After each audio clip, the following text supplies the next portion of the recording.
মাহির ভাই, আপনি অনেক ভয়েজে মানুষকে বিনোদন দিচ্ছেন আমরা শুনলাম এবং আমরা দেখছি। আপনি বিভিন্ন ভয়েজে মেয়েদের ভয়েসটা আপনার বেশি চলতেছে, দেখলাম যে সবাই এটা নিয়ে খুব বিনোদন নিচ্ছে। তা আমরা আজকে আসলাম আপনার কাছে যে আমাদেরকে একটু যদি আপনি বিভিন্ন ভয়েজে মেয়েদের ভয়েজে কিভাবে বিনোদন দেন এটা যদি আমাদের সামনে একটু দেখাইতেন আমরা খুব খুশি হইতাম।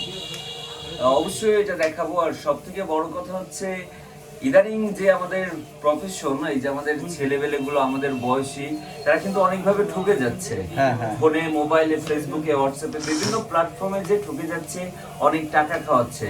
কিছু কিছু ছেলে এরকম ভয়েস চেঞ্জ করে বা নিজের ভয়েস মিমিক্রি করে অনেক টাকা পয়সা হাতায় নিচ্ছে।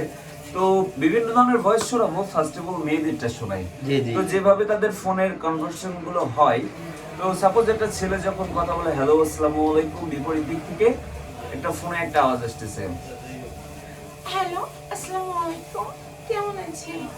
ছেলেটা বলে এই তো ভালো আছি, আপনি কেমন আছেন? মেয়েটা বলে এই তো আলহামদুলিল্লাহ ভালো আছি। আপনার বাসার সবাই কেমন আছে? আর একটা কথা বলি, ছেলেটা তখন তো আবেগে পাগল হয়ে যায় যে কিভাবে সম্ভব এত কিউট একটা ভয়েস। হ্যাঁ, ছেলেটা কিন্তু মেয়েটার প্রতি কিউরিয়াসিটি বেড়ে যায়, মেয়েটাকে না দেখেই তার প্রতি আসক্ত হয়ে পড়ে। এইভাবে প্রেম প্রীতি চলতে থাকে। আর আসলে ভাইয়া আমার যে গলার ভয়েসটা দেখছেন, এইভাবে যদি কথা বলি, অনেক ছেলে আছে যারা আমাকে না দেখে অশ্রমে শ্যাম্পু ইউজ করতে করতে নিজের জীবনটাকে শেষ করে দিবে। ঠিক বলেছিলাম? অবশ্যই, অবশ্যই। আচ্ছা ঠিক আছে, তো আমি এখন আপনাদের একটা ভয়েস শোনাবো, যেরকম বৃদ্ধ বয়সে বৃদ্ধ মানুষ যে ভয়েস গুলো শোনায় আর কি, বৃদ্ধদের ভোকাল। ওদের বাসুরে এই বইটা বাজেছে, আমার শরীর আর আগের মতো ঠেকে না রে বাপু। এই তোমাকে খেলাইছে বাপু, একটু চা খাইতে আইলাম। এই হারামজাদা চা তো দিলই না, এই চায়ের সাথে চিনি দেওয়া দিল না।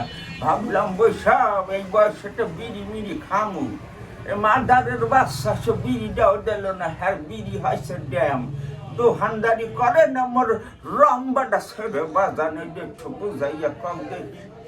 এখন আপনাদেরকে আমি যে ভয়েসটা শোনাবো সেটা হচ্ছে মুজিবরের ভয়েস, যে কৌতুক করতো মুজিবর, হ্যাঁ, অবশ্যই হ্যাঁ, আপনারা হ্যাঁ, চিনেন, হ্যাঁ, হ্যাঁ? হ্যাঁ, অবশ্যই, অবশ্যই। তো আমি মুজিবরের ভয়েস শোনাচ্ছি। ওরে বাপু, আমি গরু বেশের লোক না গো। ওরে তুমি কবার আমি গরুটা বেশের মতো সস্তা জিনিস এটা না বাপু। সরে আজকে আমার মেয়ের মুসলমানি গো, এই জন্যই বাপু এই গরু বিক্রি করতে আসি গো বাপু। তো যাই হোক, মুজিবরের ভয়েস আসলে সময় অনেক কম। ভাই, একটা কথা বলি, এই যে আপনি যে মুজিবরের ডায়লগটা দিলেন, জি, জি। এই যে মেয়ের যে মুসলমানি, এটা কিভাবে সম্ভব? ওরে বাপু, আমাদের সময় সবই সম্ভব আসছিল গো। ও আচ্ছা, আচ্ছা। ওরে আমার যতই রাইছুক বেলা বেলা বাড়ি ফিরতে হবে, তোমার শাশি আমার জন্য বুঝিয়ে দিয়েছে। এটার জন্যই তো ভাই আপনাকে বলা হয় যে আপনি অনেককে বিনোদন দিচ্ছেন। আসলে আপনার বিনোদনটা অসংখ্য মানে জনপ্রিয় একটা বিনোদন। এটা না যারা দেখবে তারা বুঝবে না যে এই বিনোদনটা কেমন, আসলে কিভাবে ছেলেপেলেরা ঠকে যাচ্ছে। এটা পুরো আপনি ধরে দেওয়ার জন্য ইতিহাসে অনেক ছেলেপেলেদের এই ভিডিওটা দেখার দরকার আছে, কারণ এভাবেই ঠকতেছে। ভাই আপনাকে ধন্যবাদ, অনেক ধন্যবাদ। আপনাকেও অনেক ধন্যবাদ, থ্যাংক ইউ সো মাচ। আর নেক্সট ভিডিও আরো কিছু ভোকাল নিয়ে আসবো সামনের সপ্তাহে। অবশ্যই যারা এই চ্যানেলটিকে দেখছেন, এই ভিডিওটিকে দেখছেন, যে প্ল্যাটফর্ম থেকে দেখছেন, অবশ্যই লাইক, কমেন্ট, সাবস্ক্রাইব, ফলো এবং শেয়ার করে আপনাদের বন্ধুদের দেখার সুযোগ করে দেবেন। Thank you so much, love you everyone.